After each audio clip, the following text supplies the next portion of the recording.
চাঁদপুরে অবৈধ ইট ভাটা বন্ধের জন্য অভিযানে নেমেছে জেলা প্রশাসন ও পরিবেশ অধিদপ্তর। রোববার দুপুর থেকে এই অভিযান শুরু হয়। অভিযানের শুরুতে ফরিদগঞ্জ উপজেলায় টুবগি ব্রিক্স ভেঙে গুঁড়িয়ে দেওয়া হয়। এরপর উপজেলার গাজীপুর এলাকায় ইট ভাটাগুলোতে অভিযান পরিচালনা করে প্রশাসন। অভিযানের নেতৃত্ব দেন চাঁদপুর জেলা প্রশাসকের কার্যালয়ের নির্বাহী ম্যাজিস্ট্রেট মোহাম্মদ জাকারিয়া হোসেন।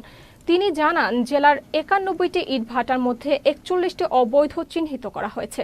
পর্যায়ক্রমে সবগুলো ইট ভাটা ভেঙে গুঁড়িয়ে দেওয়া হবে। অভিযানে জেলা পরিবেশ অধিদপ্তরের উপপরিচালক মোহাম্মদ মিজানুর রহমান, সেনাবাহিনী, পুলিশ ও ফায়ার সার্ভিস অংশ নেয়। হাইকোর্টের নির্দেশ মোতাবেক অবৈধ ইটভাটা বন্ধের যে নির্দেশনা রয়েছে সেই নির্দেশনা মোতাবেক চাঁদপুর জেলা প্রশাসনের পক্ষ থেকে আমি নির্বাহী ম্যাজিস্ট্রেট মোহাম্মদ জাকারিয়া হোসেন এসেছি এখানে মোবাইল কোর্ট পরিচালনা করার জন্য। এবং ফরিদগঞ্জ উপজেলায় যে এই টুকবি যে ইটভাটার ব্রিক্সটা রয়েছে সেটা আজকে এই অবৈধ ইটভাটা আজকে আমরা ঘুরিয়ে দিয়েছি।